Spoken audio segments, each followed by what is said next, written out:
Last month, Mark Isham was awarded the Composer of the Year honor at the annual Hollywood Film Festival. The award was well-deserved, if only for the astounding fact that Isham's creative output for 2007 includes unforgettable scores for a whopping 7 feature films, including Freedom Riders, Gracie, Next, Lions for Lambs, and the Valley of Ella, Reservation Road, Frank Darabont's upcoming film The Mist, and that's not even counting his work for the entire first season of Paul Haggis's The Black Donnellys television series.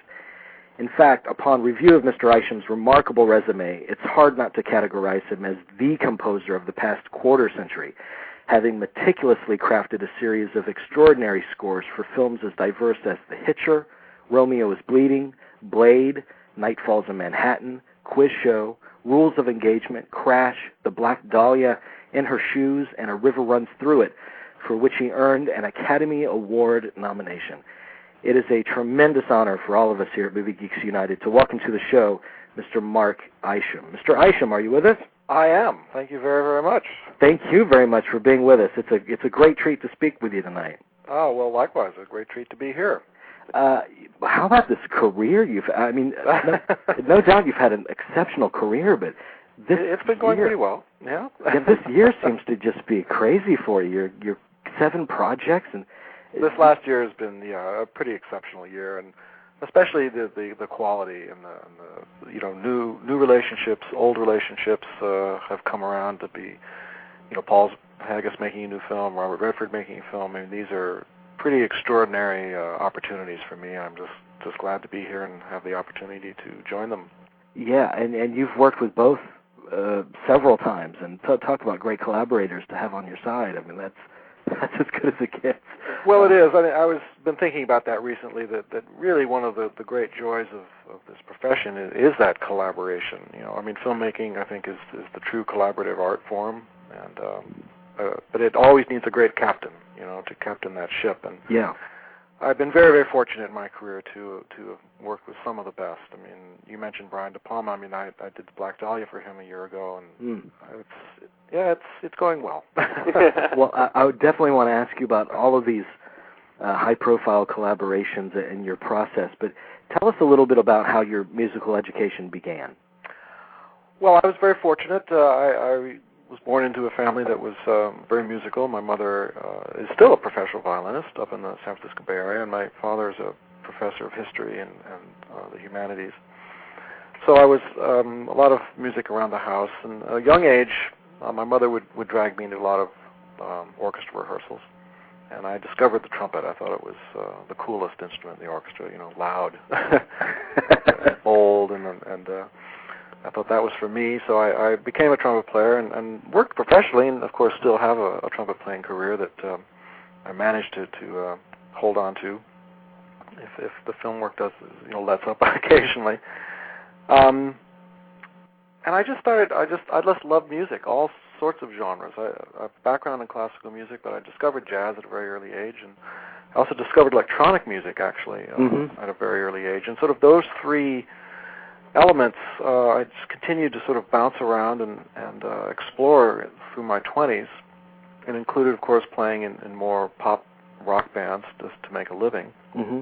So by the time I reached my late 20s, early 30s, I had probably a pretty impressive education in music, more or less just by doing it and being involved in it. Right. And at that time, the timing was really good because a film director, Mr. Carroll Ballard, heard a piece of music that I had written and said, "That's what I've been looking for. I didn't know how to describe it, but that's it. That's what this film needs." And he tracked me down and offered me the opportunity to score Never Cry Wolf. Never Cry Wolf, exactly, yeah. And I had no training in film music whatsoever, but I realized this was a tremendous opportunity, and I should grab it, and I should do everything I possibly can to complete it. So had you given any thought previous to that about film composing? Not really. I think at one time, I think a dance company had approached me, and I'd written one piece for a dance company, and so I knew that there was professions out there that that one could do that, where you wrote music to accompany image, and obviously I went to movies, and I knew that I was a fan of Henry Mancini and John Williams, and I knew the big names, but for some reason it's never been a career choice for me until it was sort of thrust at me. Yeah.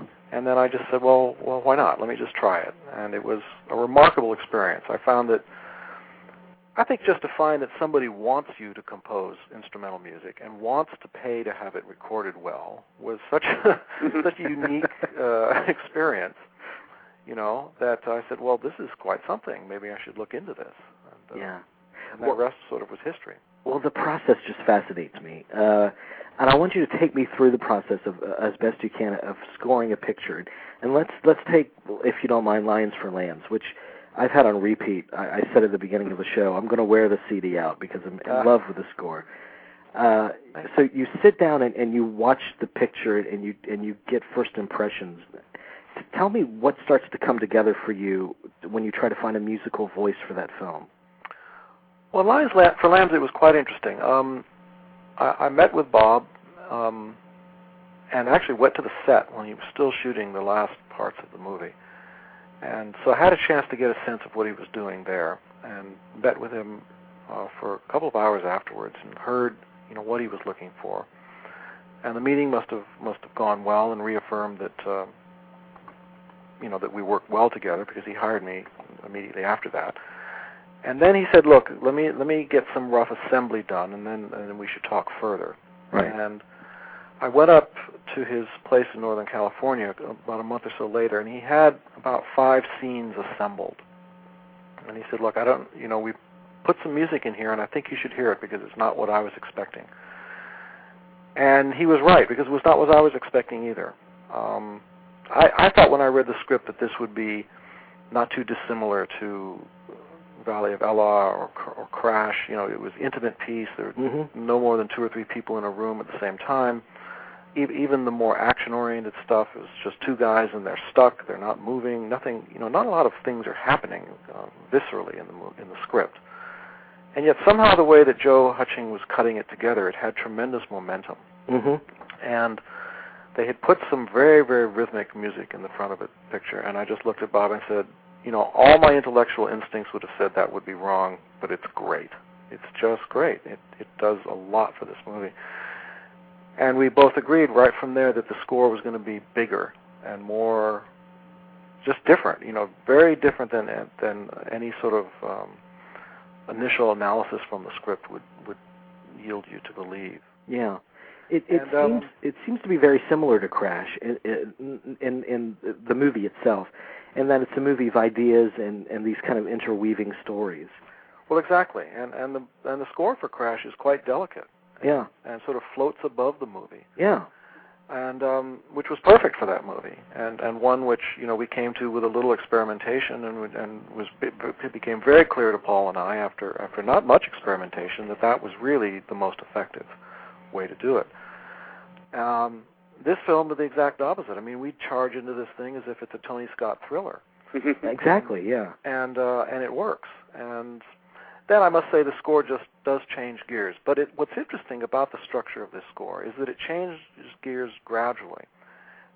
After the first reel and a half, those harder-edged electronic sounds start to gradually, every cue they're a little less. And every cue, the orchestra starts to take more of a major role. So that by the time you get to the last reel and a half, the orchestra has really stepped up, and you really feel a large, organic, very emotional presence, emotional in a very traditional way. And by that last, the penultimate scene, electronics have, for all intents and purposes, faded out. The full orchestra has stepped forth. There's a woman's choir has arrived, and we have a very, intensely emotional ending. It's done in the sense of using a large orchestra for that in a traditional way. Although the music itself, I think, is definitely not traditional. Yeah, it's a fantastic piece of work. Now, you mentioned that they used a temp score. What's your perspective on the use of temp scores? Is it helpful? Do you kind of resent it because you can't start with a blank slate? Or? I don't resent it. I find more often than not that they do have some help, even for me. Occasionally they can become problematic, and because I do I've been doing this for a little while now. I've sort of got some tricks up my sleeve of how to solve the problems of temp love, for instance. Right. A director or filmmaking team who've just fallen in love with an earlier piece of music and can't get it out of their mind that this is the only way to do it. So barring things like that, it's actually quite helpful because it is very difficult to verbalize music. Mm-hmm. And I find that all the talking in the world sometimes can't really explain the sensation that you're getting from a particular piece of music in a particular place that you couldn't begin to explain to somebody how what that is.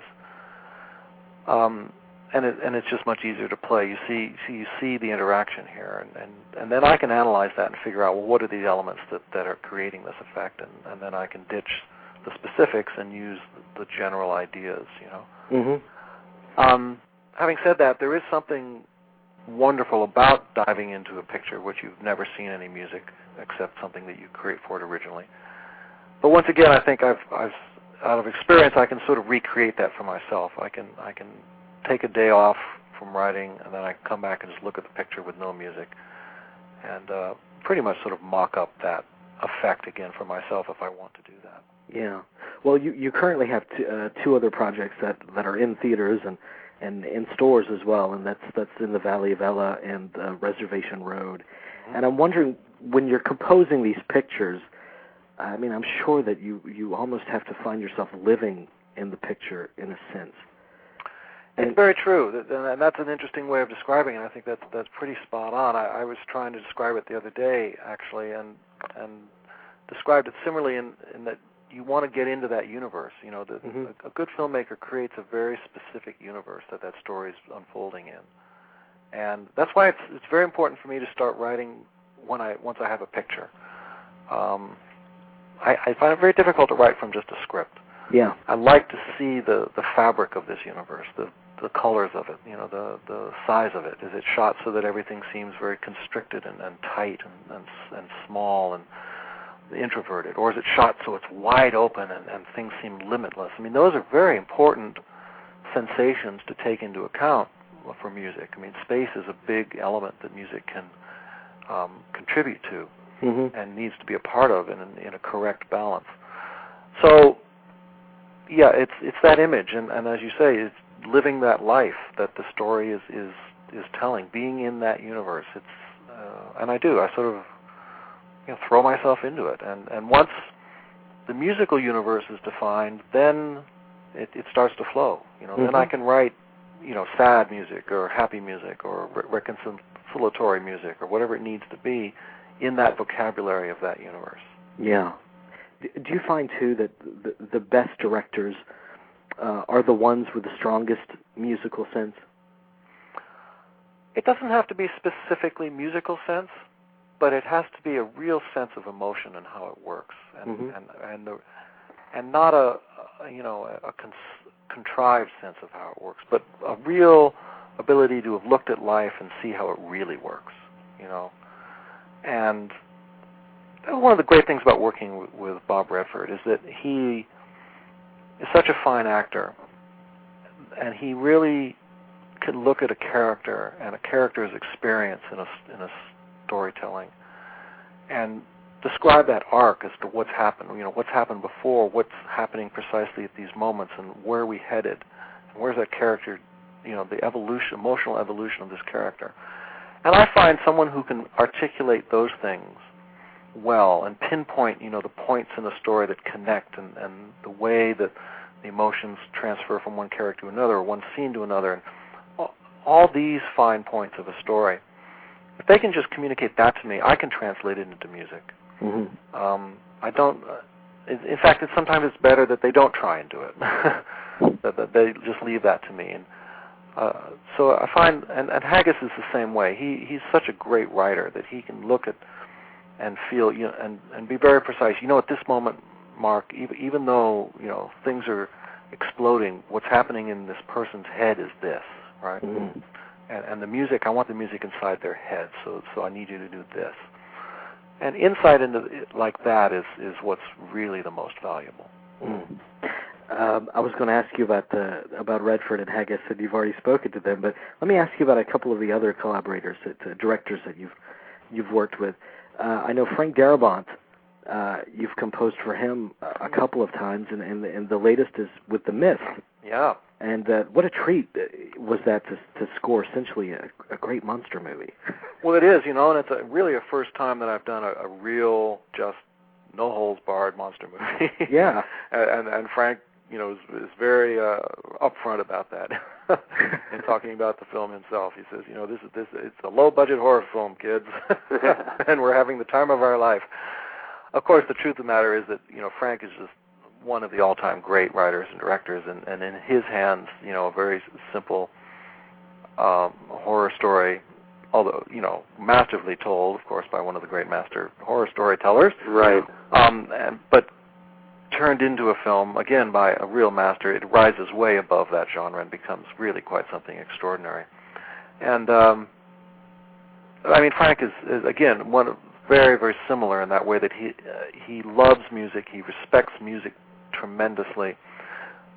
He'll leave the translation to me, but he is so tuned into his storytelling and so tuned into exactly where things change and how characters, their internal struggles versus their external struggles, and how all of this ties together, and where things should bend and twist, and that. He's a great navigator through those things and can point out all the spots that need to be pointed out. Mm-hmm. And of course, we mentioned it a little earlier, but I have to ask you about your experience with De Palma on the Black Stallion, because you talk about just a visual artist. I mean, his films are just visual feasts that must be incredible to compose to those. Yes, yeah. Working with De Palma was really tremendous because he's actually quite very different from some of these other directors. He is, in a sense, very, well, you see it in his filmmaking style. He's very sort of black and white. Things are big, gestures are big. It's like bam, bam. Okay, now we're here. No, now we're here, and now we're doing this, and now we're doing this, and then just when you thought we were going to do this, no, we're going to do the exact opposite. And therefore, it's sort of liberating score-wise, because you can follow him in those big gestures. Yeah. And things that I would never do in a Paul Haggis or a Terry George movie, you can just do with wild abandon in a Brian De Palma movie. And in fact, I had to push myself to be bigger and bolder and even more extravagant. But then also the level of detail that he has in his image. I found that orchestrationally was really inspired me. I really wanted to find an orchestral vocabulary that was unique and very, how should I say this, emotionally raw, but at the same time very sophisticated in its structure. And so there was a lot of Leonard Bernstein influence, and just I had a blast on that score. Well, it utilizes the trumpet. Well, yes, I hired somebody I know pretty well to play the trumpet, and convinced him he had to practice. It reminded me, not that the score sounds like it, but because of the time period of the film and the use of the trumpet, I thought back on Chinatown. Yeah, absolutely. Yeah, I thought about that myself and said, well, what the hell, I'm going to brave it. So tell me how the computer has changed what you do, that technology. Well, it makes a certain part of the score writing process quicker. Certainly access to a wide variety of sounds when you're demoing for yourself and then demoing for the filmmakers. You have basically at your fingertips, if you go spend a couple of days designing things and organizing things well, pretty much anything you can imagine. Which, of course, is very different than 10, 15 years ago when it would take, days to put together a studio that could create demos of that sophistication. Yeah. Which, of course, is a tremendous boon, and it really helps the demo process. It really helps inspiring confidence in the filmmakers that you're on the right track. They can hear, with very little exception, I think, almost a fully realized mock-up of a score that doesn't leave a lot to the imagination. And this, of course, is very good for nervous filmmakers and nervous producers and nervous studios, and especially if you're spending a lot of their money. they're very happy about that, and I'm happy too, because then the recording sessions are much more relaxed. Yeah. So I think in general the process is and the technology that we have is good for the process. The one thing that I have to constantly remind myself, though, is to not get lulled into that the instruments that you're writing for are so much more capable than the fake versions that I have in the studio. Right. And not to forget that the orchestra is capable of a lot more, and to know that there's a part two to the writing, that I can write something, present it as a demo, know that they love it, but know that after that then that I really have to push myself and the orchestrators to let the final score rise high above that as possible, and not just get sort of stuck in the electronic world. Yeah. And I had a question for you that I always tend to ask one question that's just off the wall and it embarrasses me, but this might be one of them.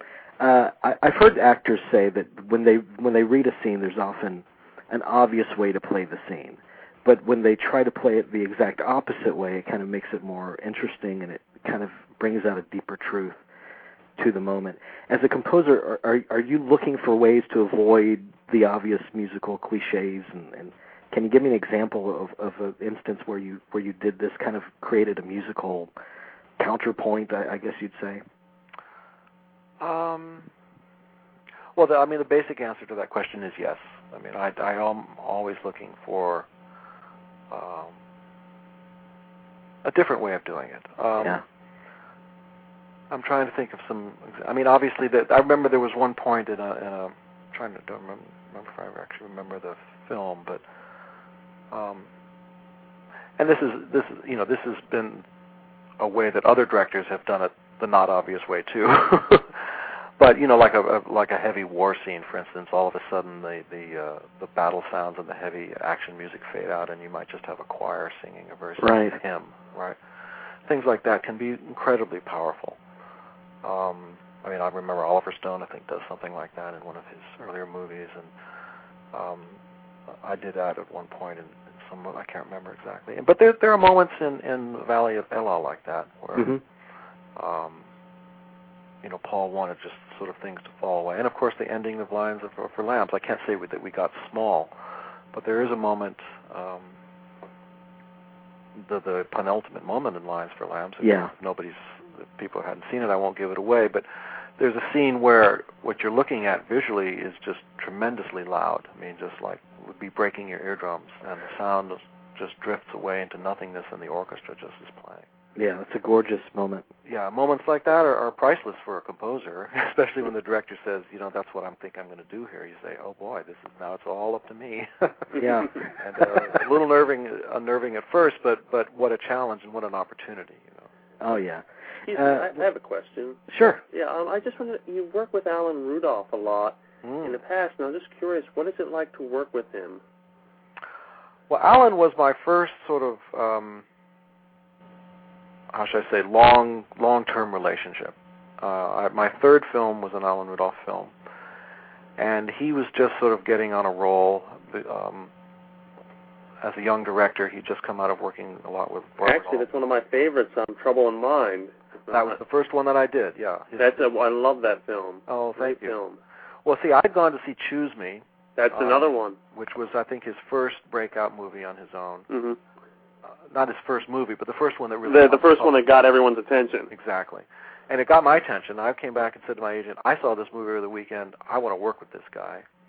And strangely enough, Alan had just turned a record of mine and had phoned his producer and said, does this guy write film scores? So it was, and that's the way our relationship was for, 10, 11 films I think we've done. Just we think alike. He is one of the most improvisational film directors that I've ever worked with. I think it's always an event when a film of his, comes out. I mean, he's a very unique director. Yeah. And we just hit it off right from the beginning. He'd be one of the ones that would be willing for me just to hire a band and then, write a few tunes and then let them sort of improvise these tunes as a score. He would love ideas like that.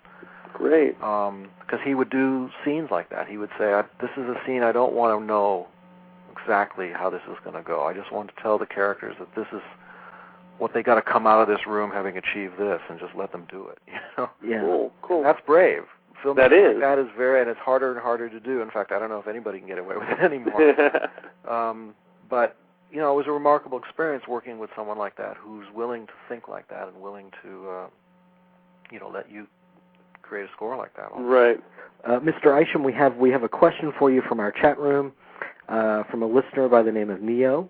Okay. And first of all, he wants to make it clear he believes that you are a genius, and he's very giddy just listening to you. I think Neo's a she, actually. Oh, I'm sorry. Neo says, and I hope I read this question correctly, have you considered collaborating with George Winston again? Actually, that hasn't come up. No. In fact, I'm not quite sure where George is these days. I know that he founded his record label and got very involved in that, and I hadn't heard that he'd actually been playing much anymore. I could be completely wrong. I'm just sort of out of touch with George's life and don't really know. Okay. Okay. Okay, and Neo is a she. I'm so sorry. I've apologized to her on the chat room. Is there a community among film composers? Do you communicate often with each other or follow each other's work? Well, I think we follow each other's work. I certainly know that I look at other film composers' work. I like to see because like any profession that's evolving. It is evolving, and there are trends and styles and things that are considered the way to do things for a while, and then all of a sudden it's we don't do that anymore. Right. But it's actually a pretty lonely profession in the sense that the real nuts and bolts work of it are done by yourself in a room, usually late at night, and the quieter the better. So we don't really get a chance to hang out with each other a lot because there's very, very seldom are there more than one composer on a film. And even if there are, you're probably writing by yourselves and then, show and tell what you're showing and telling what you've done to each other. Yeah. I really enjoy it when I do have a chance. I remember the first time that I met Hans Zimmer. I said, well, we need to have lunch, and we managed to have 2 lunches, I think, in 10 years. But we really do enjoy it when we do. And I finally met Michael Dana and Rolf Kent the other night, which was really a blast because it was great to meet them because they're very unique and wonderful composers. I know that when we spoke to Howard Shore, he talked about he's going into opera. He's done an opera for The Fly, and I was wondering, is there something that you're dying to do, a dream that has not yet been fulfilled? Well, my dreams are still in the trumpet playing side of the world and the performing side. I still find that having a band that is a close-knit band where we understand each other well musically and that we have the same sort of goals to create sort of a conversational, improvisational music in front of an audience. Because I've had these bands before. Yeah. And when they're at the top of their game and you on tour and doing a series of great venues playing music like this, there's really nothing else better as far as I'm concerned. The sensation of putting yourself out there on this sort of creative tightrope, not having it, predetermined and exactly rehearsed down to the 16th note, knowing that you're going out to create this stuff totally fresh and virtually brand new, but that you trust the people that you're with, and you're willing to go out in front of thousands of people and do this, and then pulling it off. There's really very little like that for me. Yeah, there's nothing like the thrill of live performance. Yeah, and so I still, one of the reasons I'm a father now of 4 children, so film composing is a great, creative outlet for me, and it's a nice job, and it keeps me home with my children. I think as the children grow up, I will probably try to, shift the balance again of my career back to more performing, because and that's probably my dream. Yeah, I would have to say, because, and I think, one of the things that I have experimented with is bringing film and the larger ensembles into that. I've done some evenings of with orchestras where we project film, and yet there's still this sort of improvisational core, and that's really exciting. So, although I can't really articulate a specific dream, it's probably along those lines to really work. And I can see why Howard, get back into the concert hall, get back into the live music. It's so vital and so much fun for everybody. The audience certainly has a great time.